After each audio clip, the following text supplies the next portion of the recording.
Hi there, this is Brett Senkis. I'm a business attorney and I'm an M&A advisor or business broker. So I have two different roles in the world. One, I do the legal work. The other, I help sellers of businesses find buyers and actually market businesses for sale. So today, we're going to talk about how to value a business, which is a question I get all the time and is very, very important to sellers and also to buyers, right? Like, how much should I pay for this business? So there's a number of different ways to value businesses. If you read online, you may stumble across a couple ways that I'm going to tell you about, and then we're going to move beyond, because this video is aimed for buyers and sellers at the Main Street part of the market, which is under $2 million, and the lower middle market, which people define differently, but I define up to about 25 million. So when we do M&A advisory and business brokerage, we do it from 1 million to 20 million. That's kind of our sweet spot. So this information is really well suited for someone buying or selling in that part of the market. So the other ways you'll read about online are discounted cash flow, which is a very sort of complex mathematical, it's basically a measurement of the cash this business is going to throw off, discounted back by kind of for time value of money, the fact that $1 today is worth much more than $1 tomorrow, and for the risk that the business represents, or the cash, the stability of the cash flows. That we don't use at this part of the market at all, but you may stumble across it, so you should know about it. That's for much larger businesses. Investment bankers will crunch those kind of numbers. Another is called comparable company analysis. And essentially that's finding similar companies and looking at how, what their multiples are, usually in public markets. So this is something that works much better for much larger companies that are peers of publicly traded companies. Now, down in this part of the market where we operate, 1 million, 20 million, the overwhelming, most important, reign supreme method of valuing a company is comparable transaction analysis. So not where are companies trading relative to this company, right? It's where have companies sold relative to this company. That might not sound very different, but it is, and there's a lot more data, even though it's hard to find data sometimes in private markets and that we're talking about, but there's a lot more data about what those companies are selling for. Again, trading data of public companies isn't really relevant because they're totally different companies. So previous transactions is what we're looking for. We're looking for recent sales of similar companies, and that's called comparable company analysis. So the first thing we need to do before we even get to finding the comparables is we need to figure out the measurement that's going to equalize our company that we're selling or buying and others. And so what I mean by that is we need to take a measure of the earnings of the business. Now, when on bigger deals, you may have heard the term EBITDA, which stands for earnings before interest, taxes, depreciation, and amortization. That's meant to be a measurement of free cash flow. So what you do is you say, okay, this business earned $1 million, but it had this much interest, it had this much depreciation, this much amortization, they paid this much in taxes. You put all of those items back in to get your measurement, your EBITDA, your apples to apples comparison of one company to the other, because how you choose to capitalize your company, whether you've got a lot of debt on it or you have it debt free, is your choice. I may do something different with it. But if you've got $1 million of interest and I come in and I pay cash for the business and have no debt, then I should consider that $1 million a fair add back. In other words, these are personal decisions, how you choose to capitalize the company. The depreciation that's coming through depends on the assets in your hands versus mine, and taxes depends on different things. So this idea is a way of getting apples and apples comparison. So that's EBITDA, and if you read about things online, you'll come across that a lot. Now, I'm telling you a lot about what we're not using, and EBITDA is another example of one.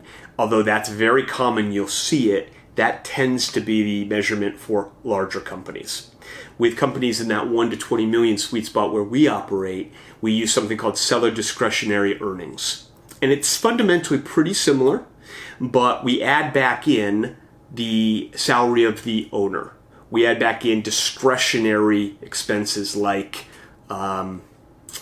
the car that the owner's running through the company. Things that a new buyer doesn't necessarily need to do. They may pay themselves more or less or nothing. They may not have any salary coming out as W-2 income at all. It might just be the distributions at the end of the year. So we're trying to, again, equalize one company to the other by taking away the things that are very personal to how the current owners operate the business. And the reason we add back in seller salaries at the lower end of the market, actually, we really do this down around $1 million, $2 million. As you go up, you do that less and less. The reason is because buyers in the $1 million range are often buying themselves a job, and they're just going to step into the owner's shoes and run things and take out whatever they can. So it's like, it doesn't really matter how you structured the money you took out of your company. I'll do what I want to do. Whereas if you're buying a $20 million company, usually you're keeping the management in place, or you're putting another manager in place. So in other words, it doesn't make sense to add back in the owner's salary, because we're going to need someone playing the job of the owner, and that person's probably going to be paid what the current owner is. So I don't know if that's a little bit too complex, but the point being, there's a different measurement at this end of the market, and it's called Seller Discretionary Earnings. And you add back in the owner's salary, you add back in things that are running through the company and are being deducted from the earnings, but are really not necessary to run the business. And then once you have that measurement, we take a look at comparable transactions, other companies in the same industry, hopefully in the same geographic area and the same general revenue range, and what those sold for. You could go to bizbuysell.com and they'll have multiples by industry. Geography can be important, not always important, but it's if you can get good comps locally, you should. The revenue range is really important because holding constant for everything else, multiples will increase in the same exact industry as revenue of a business goes up. There's more capital available to buy $5 and $10 and $20 million companies. Those are, even public companies might buy a company down there. Whereas at $250,000, like there's not a lot of sophisticated institutional investment capital competing for those kind of businesses. Plus, those businesses almost always tend to have a huge risk, which is they're run by the owner. I mean, the business operates around the owner. There's fear that replacing the owner, right? When I buy the business and take over, the owner's so integral to how it runs that it might not transition well. Whereas larger companies, that tends to be much easier. They tend to have less customer concentration issues. They're over the initial viability hump. There's just a lot of reasons that multiples will just kind of go up. So we've got our seller discretionary earnings. We figure out what that is. We find comparable company sales to look at. We make sure that they're similar revenue type companies or earnings types companies, and then we just apply the multiple. So it would be really common for a business, a service business that's doing $500,000.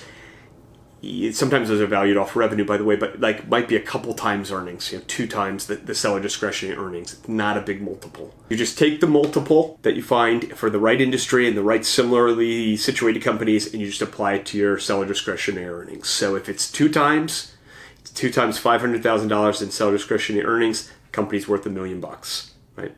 One other step.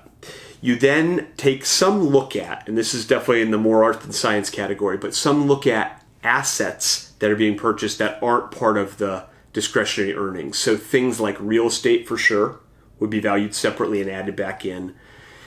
Some fixed assets. I mean, if it's a relatively de minimis amount of computers and things necessary to run the company, it probably doesn't get valued separately. But if it's really significant equipment or something, sometimes those are given separate credit.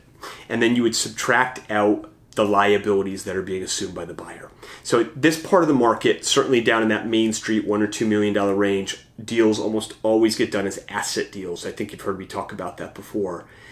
Those deals, it would be rare for a buyer to take on liabilities. But if a buyer did assume some liabilities, did say, I'll take over that note, if they could, there's sometimes issues about assigning that stuff, or I'll take on your liability for that, or I'll pick up your, all your paid time off to your employees, I'll go ahead and pick that all up, and there's a lot of it, something like that, you would subtract that off the price, because generally liabilities aren't included in an asset deal. So again, we figure out seller discretionary earnings. What we're trying to do is normalize one company versus another and try and get some measurement of kind of free cash flow.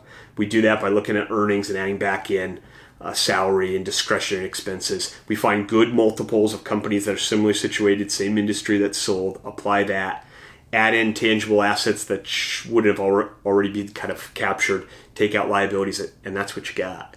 Now, that doesn't mean that that's exactly what the business is going to sell for, right? There's the saying that businesses, I mean, they are worth what someone's willing to pay, right? And in hot markets, and there will be some differences. If a company is growing quickly, that will generally be easier to sell a bigger multiple on it to a buyer. If the business has a lot of customer concentration, I talked about that earlier, like they've got 2 customers or something, it might not even be sellable, or there'll be a lot of risk to it. So a buyer's going to want to apply a discount. So there's a lot of other nuances, but fundamentally, find SDE, seller discretionary earnings, find a good multiple, add it, and then figure, are there any other assets we should account for, and any liabilities, and you have a pretty tight measure of where that company's going to be selling. So if you have questions about that, reach out. Again, I'm a business lawyer and a business broker. I have a lot of looks at these transactions and would love to be a good resource for you if you have questions. Thanks.